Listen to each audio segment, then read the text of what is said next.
भय नहीं कि मुझे जल मरने का, लोक की प्रतिष्ठा के आगे वो अपने जान से भी अधिक महत्वपूर्ण अपने लोक लज्जा को समझती वो अग्नि में प्रवेश करने के लिए जाने लगी। तब राम उसे पकड़ लेते हैं कि देवी ऐसा मत करो, ऐसा मैं मुझे विश्वास हो चुका है कि तुम बिल्कुल शुद्ध हो, परिशुद्ध हो। लेकिन फिर आकर के उत्तरकांड में इस प्रकार की बात कर देना निसंदेह प्रक्षिप्त अंश है। उत्तरकांड का प्रक्षिप्त अंश ही उत्तरकांड वाल्मीकि रामायण का प्रक्षिप्त है।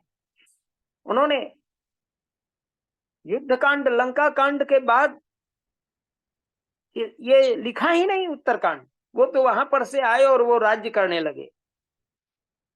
उन्होंने कभी निश्चिता का निर्वसन नहीं किया। और राम द्विर्ना अभिभाषते, राम दोबारा नहीं बोलते थे, मैंने दो तरह की बात नहीं बोलते थे। जब वो शुद्ध मान लिए तो यहां पर अशुद्ध कैसे मान लेंगे? इसलिए यह बात बिल्कुल प्रक्षिप्त है, प्रक्षिप्त ही मानना चाहिए। ये राम के चरित्र को कलंकित करने का प्रसंग आया है और बीच काल के लोगों ने ऐसा उत्तरकांड बना करके डाल दिया है, ऐसा कभी भी वाल्मीकि नहीं कर सकते। तो ये सारी चीजें स्पष्ट दिखलाई पड़ती हैं कि वाल्मीकि रामायण के राम मर्यादित हैं, मर्यादा पुरुषोत्तम हैं, चरित्रवान हैं, नैतिकवान हैं, गुणवान हैं, वेदज्ञ हैं, शास्त्रज्ञ हैं, नीतिज्ञ हैं और साथ ही साथ राष्ट्र के प्रति बहुत बड़ा आदर था। और यही कारण है कि जब लंकेश को देख करके उन्होंने कहा था कि ये विभीषण को देख करके लंकेश कहा तो राम द्विर्ण अभिभाषते, राम दोबारा नहीं बोलता, दो तरह की बात नहीं करता। इसलिए उन्होंने युद्ध में रावण को परास्त करके विभीषण को लंकेश से ही बना दिया, अपने हाथ से राज्याभिषेक किया था। ये कथा स्पष्ट करती है कि राम जब दोबारा किसी तरह की बात, उल्टी बात नहीं कर सकते, अपनी बात को काट नहीं सकते, जो कह देते थे उस पर चलते थे, करते थे। तो ये निश्चित रूप से राम का बहुत बड़ा आदर्श है और इस आदर्श को मिटाने के लिए लोग बहुत गड़बड़ घोटाला कह सकते हैं, साहित्य का घोटाला हुआ है। और इसके साथ ही साथ राम के चरित्र को बदनाम करने का प्रयास हुआ है, क्योंकि बीच काल में जितने लोग आए कवि कोविद विद्वान, वो वाम मार्गी अधिक हुए और वाम मार्ग से प्रभावित होने के कारण मुद्रा, मैथुनम, मध्यम, मीनम, मानसम, ये पंच मकार को परम धर्म वहां पर माना गया है। और अपने आचरण को इतना गिरा हुआ समझते हुए वो कृष्ण को बदनाम करते हैं भागवत लिख करके, रामायण के अंदर उत्तरकांड को लिख करके, और उसके अंदर रामायण में भी बहुत सारी प्रक्षिप्त बातों को लिख करके राम के आदर्श को धूमिल करने का प्रयास किया गया है। और ऐसा षड्यंत्र परतंत्र काल में हुआ है, जब यहाँ पर मुगलों का शासन रहा, जब यहाँ पर वाम मार्गियों का काल रहा, मध्यकाल इसे कह सकते हैं।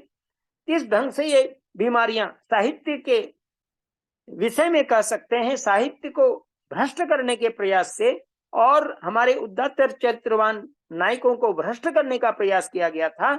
और यह कह के प्रयास किया गया था कि हम जो बुराई कर रहे हैं तो राम जैसे आदर्श को भी ये बुराई दिखा देंगे तो लोग हमको कहेंगे तो हम क्या, राम ने भी किया। अगर हम कृष्ण को ऐसे बता देंगे तो कहेंगे कृष्ण ने भी ऐसा किया, तो हम क्यों क्यों कहते हो।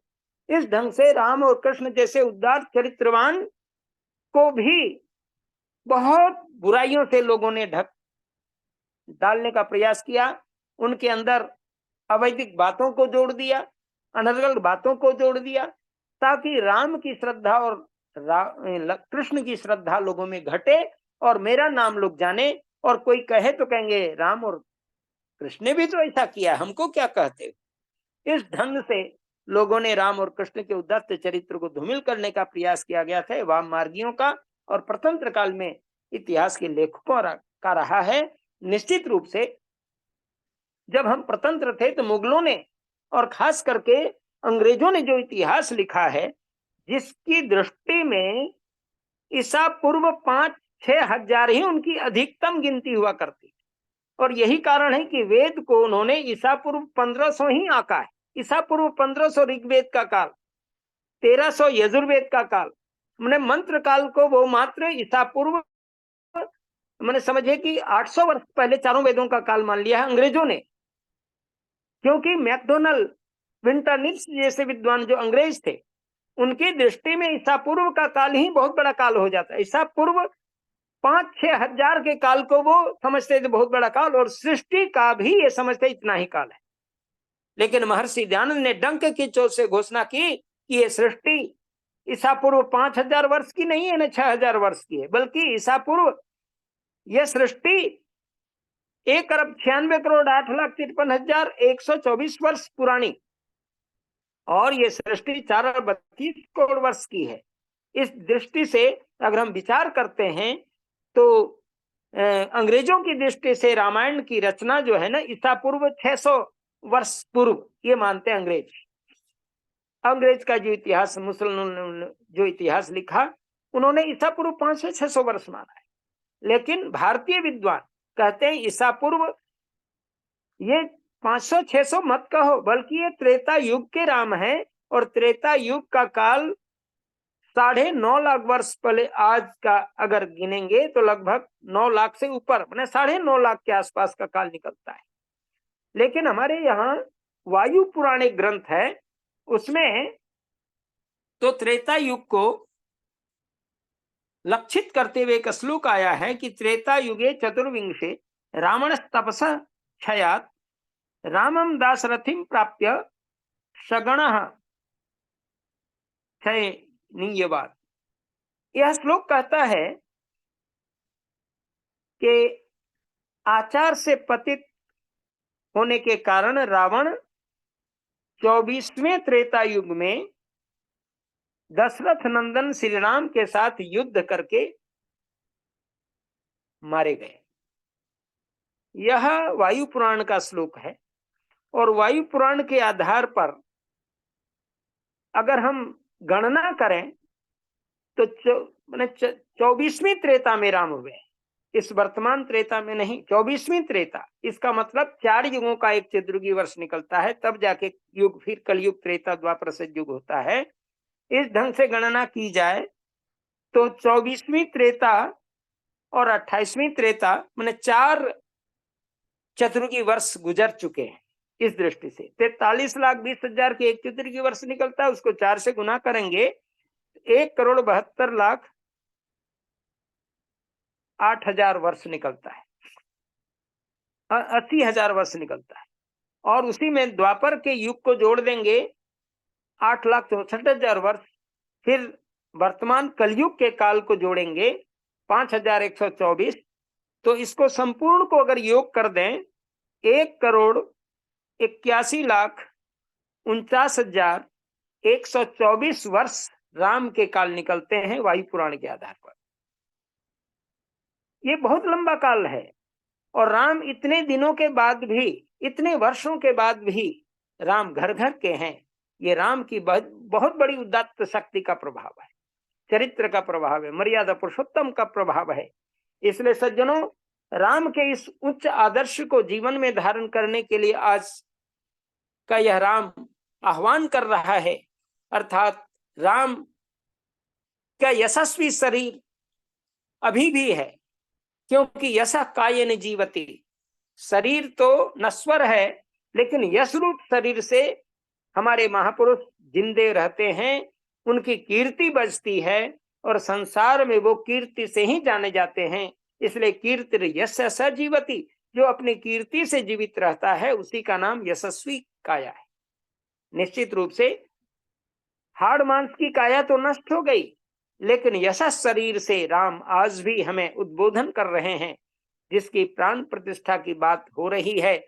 वस्तुतः राष्ट्रीय चेतना का स्वर झंकृत हो रहा है, और राम इतने बड़े अपने जन्मभूमि और देश के लिए समर्पित रहे हैं कि रावण के गुजर जाने के बाद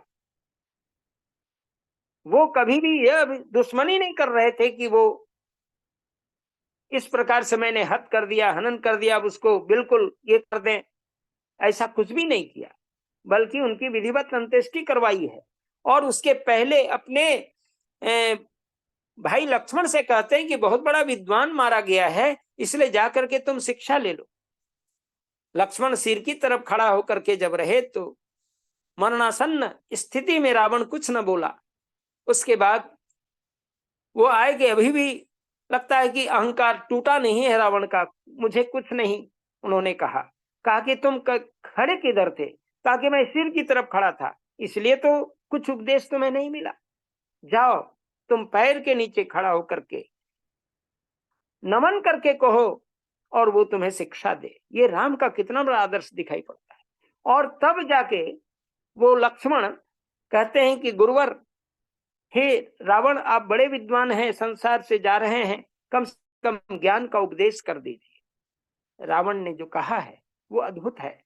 रावण ने कहा था कि मेरे जीवन के बड़े बड़े कार्य अधूरे रह गए, मैंने बहुत बड़ी बड़ी योजनाएं रखी थी, लेकिन सीताहरण की ऐसी ओछी कृत्य को मैंने किया है जिसके कारण मैं जा रहा हूं।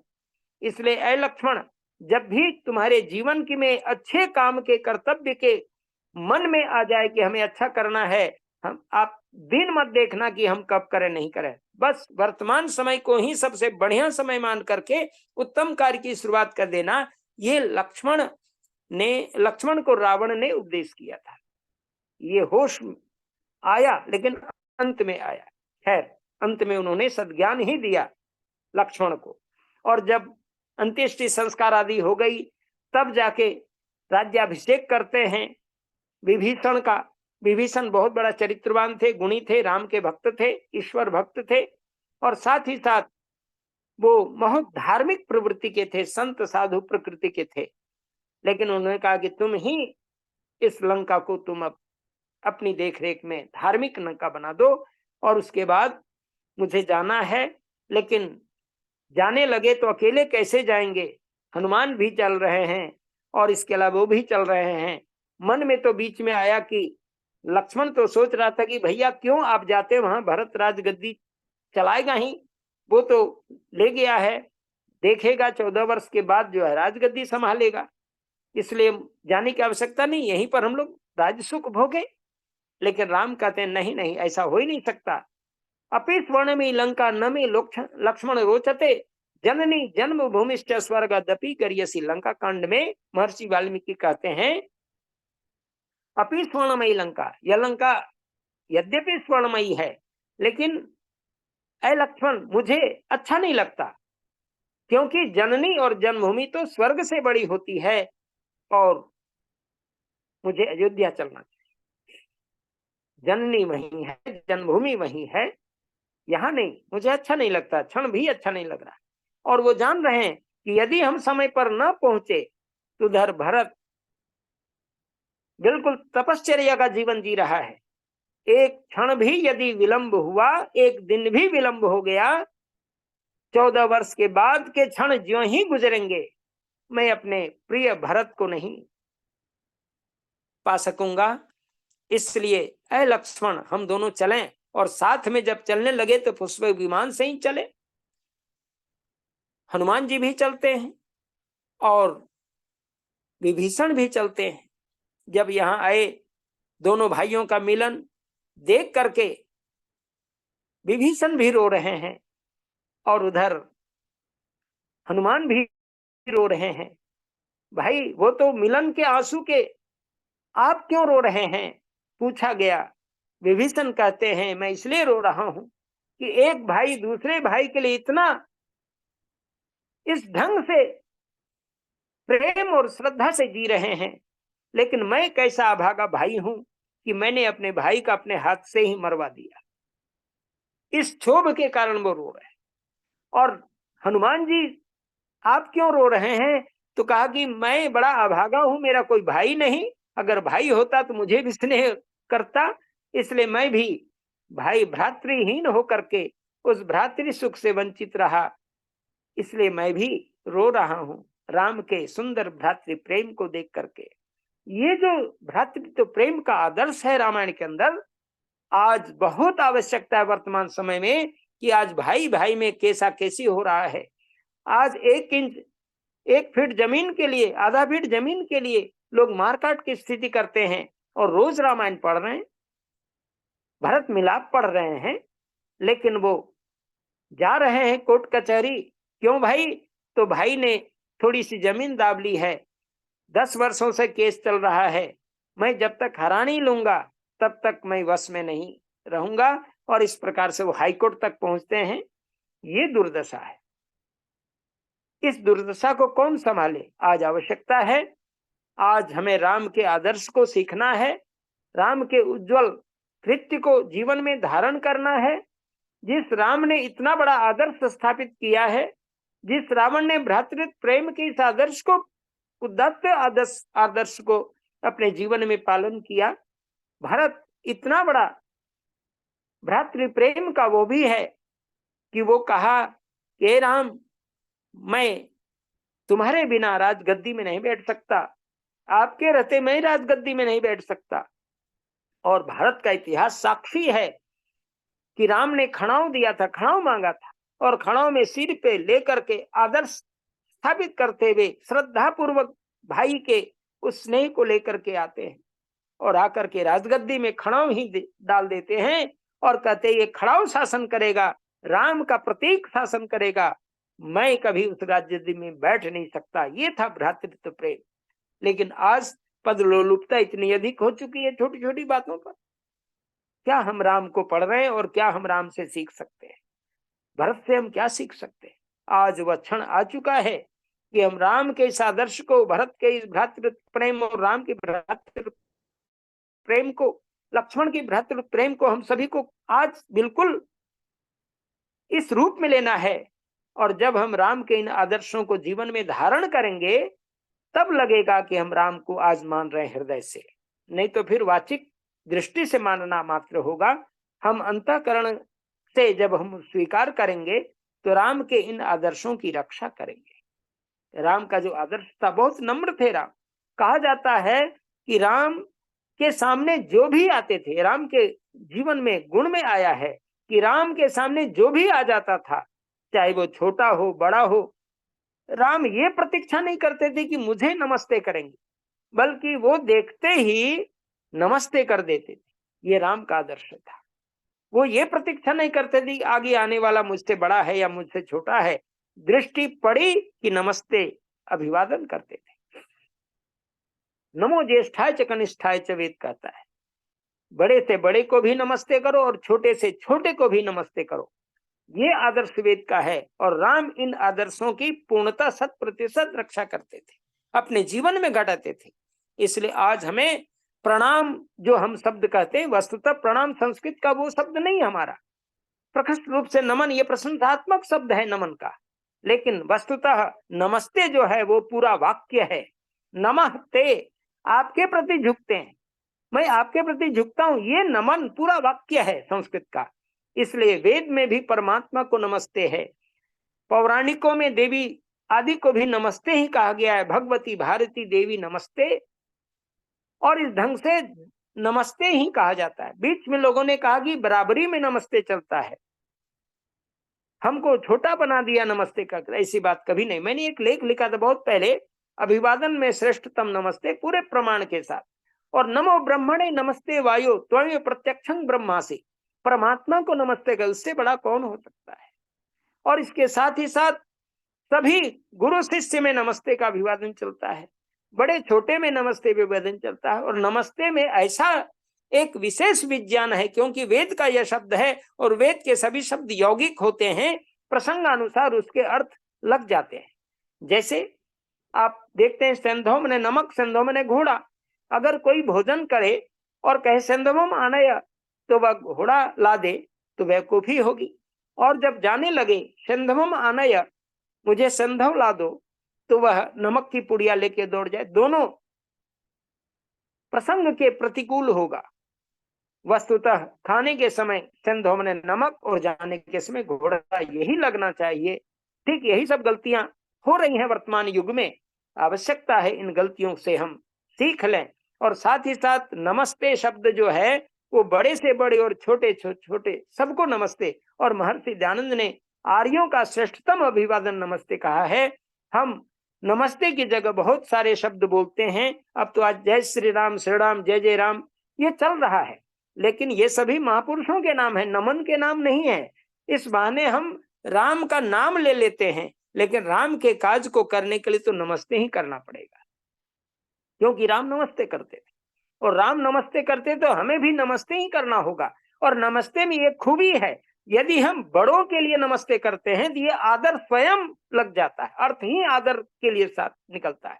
और वो बड़े मुझे छोटे समझ करके नमस्ते करते हैं तो वो आशीर्वाद का भाव नमस्ते में स्वयं आ जाता है। आशीर्वाद देने की कोई आवश्यकता नहीं, नमस्ते अभिवादन में ही वो शक्ति है कि वो बड़े आशीर्वाद के लिए ही नमस्ते का प्रयोग करते हैं।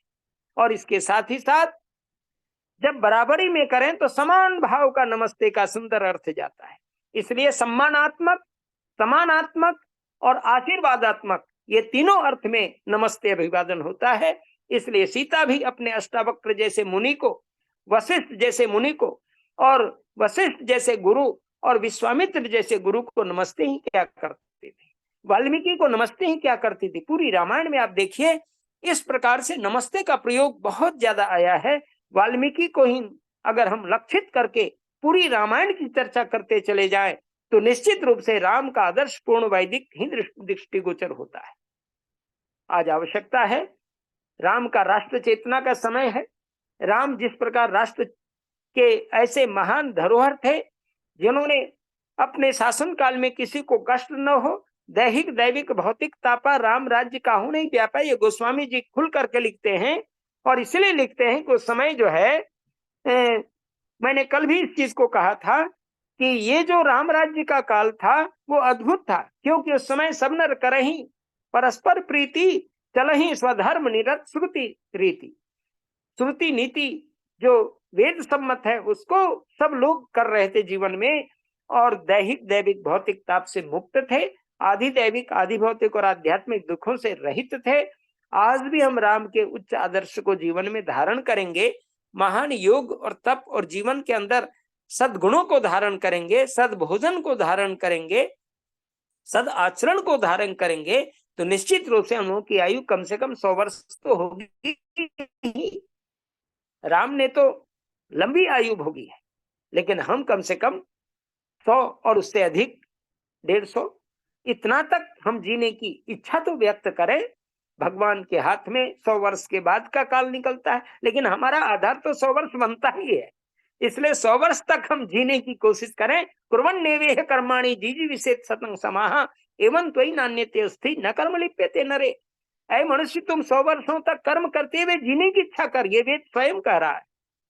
इसलिए हम 100 वर्ष तक जीने की इच्छा तो करें, और भगवान के हाथ में है सब कुछ, लेकिन फिर भी आपके हाथ में बहुत कुछ है। इसको अगर कोई बेवजह किसी को न मारे, किसी प्रकार विष या और भी अन्य से बाहर से यातुधान कष्ट जो मिलते हैं जिसके कारण लोग चले जाते हैं दुनिया से, अगर स्वाभाविक मृत्यु प्रभु दे तो कम से कम 100 से अधिक ले जाए, 125 150 वर्ष हम वेदों की रक्षा और पालन कर सके। ये उदात्त विचार राम से सीखने की आवश्यकता है। हम लंबी आयु भोग करके वेदों का प्रचार प्रसार करते रहें, अपने परिवार समाज और राष्ट्र के संवर्धन में काम करते रहें, वेदों का स्वाध्याय चिंतन करते रहें और अपने जीवन को महान बनाएं। ऐसा यशस्वी जीवन हमें भी मिले कि हमें भी दुनिया याद करता रहे, दुनिया सदा हमें स्मरण करे, जैसा राम 1,81,00,000 है ना, और 49,124 वर्ष जो वायु पुराण के आधार पर संकेत मैंने कहा है उसको, और नहीं तो कम से कम 9.5 लाख वर्ष तो कम नहीं होता। इतने लंबे काल तक हमें लोग जान सकें, ऐसी प्रवृत्ति हमें जीवन में धारण करने की आवश्यकता है।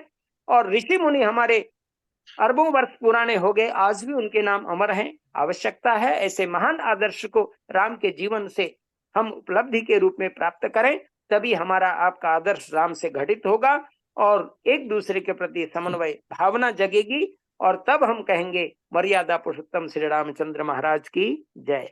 नमस्ते तु सर्वे आर्य जना, ओम शांति शांति शांति। आइए सूबेदार साहब। जी नमस्ते जी।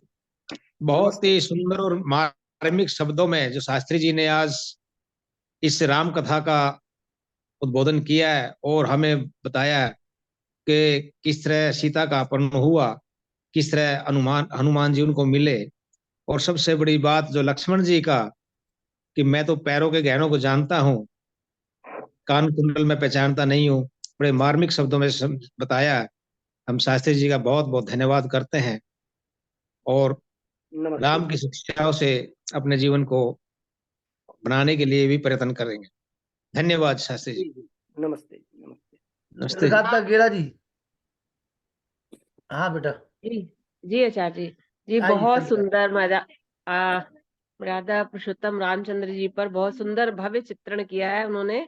ऐसा लग रहा था आदरणीय शास्त्री जी बोलते रहे, हम लोग सुनते रहे, बहुत ही आनंद आ रहा था।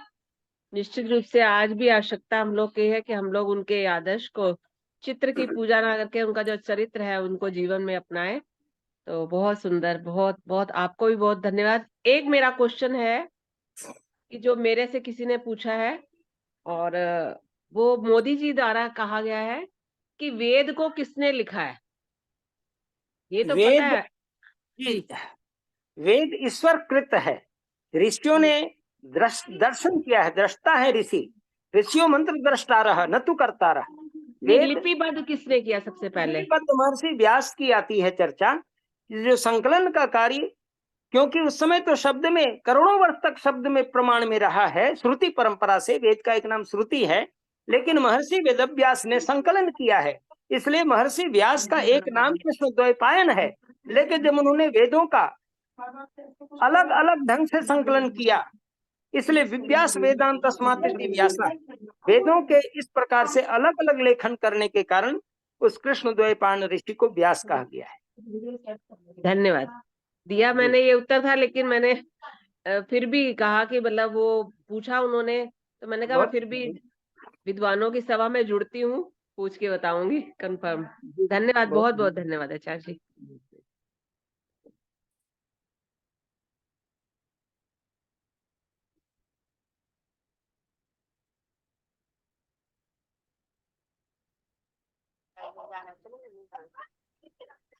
आ जाओ, शांति पाठ कर लो वेद प्रकाश शर्मा जी। हम जाकर ॐ द्यौ शान्ति अन्तरिक्षं शान्ति पृथिवी शान्तिराप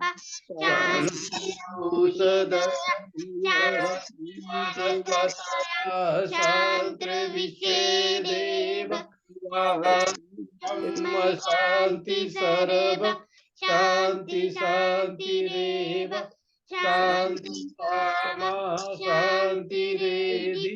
ओम शांति शांति शांति। ओम। जो बोले सो है। सत्य सनातन वैदिक धर्म की जय। गुरु ब्रह्मानंद की जय। योगेश्वर महर्षि दयानंद की जय। मर्यादा पुरुषोत्तम श्री रामचंद्र की जय।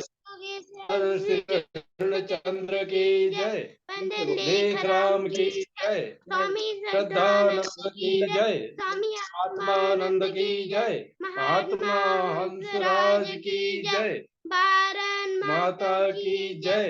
गौ माता की रक्षा हो, पालन हो, समाज अमर रहे, बेटी जलती रहे, ओम का झंडा ऊंचा रहे। महाकुंभ और भारत अभियान की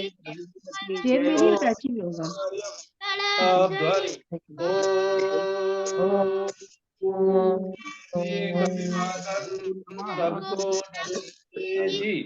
ओम सर्वेभ्यो नमः। आदरणीय आचार्य जी, लखनलाल जी। जी बहन जी। आदरणीय आचार्य जी, जी ये बोलिए। हमारी नंद दिल्ली से आई हैं। नमस्ते आचार्य जी। नमस्ते जी, नमस्ते अभी जी। आई हैं। इनको जोड़िए बहन जी को। मेरी नामा राशि है, इन्होंने सबसे पहले मिलवाया था, ये आपको भूल गई, लेकिन मैंने मुझे याद करा दिया। अच्छा जी। चंद्रकांता अरोड़ा, ये दिल्ली से, रोहिणी से जुड़ती थी जी। ये जो जितेंद्र दयाल जी तो फरीदाबाद का है, ये है ना उनकी आईडी है, ये आईडी है बहन जी, उनकी आईडी है। लखनलाल आर बोल रहा हूँ मैं। हाँ जी। नहीं, ये जितेंद्र दयाल जो है, ये फरीदाबाद से प्रोग्राम चलाते हैं ना। लीजिए देखिए क्या लिखा, आप पढ़िए। और नीचे वो आ रहा है जितेंद्र दयाल। अब नहीं आ रहा, देखो। हो गया लखनलाल आर। लखनलाल आ रहे जी, आ रहे, हाँ जी हाँ जी। अब आया लखनलाल, पहले जितेंद्र त्याल आ रहा था। हाँ, वो फरीदाबाद से चलाते हैं प्रोग्राम। हाँ जी हाँ जी हाँ जी। अच्छा, तो अन्नदा किधर चल रहा है? बहन जी से कहिए जोड़े आगे से।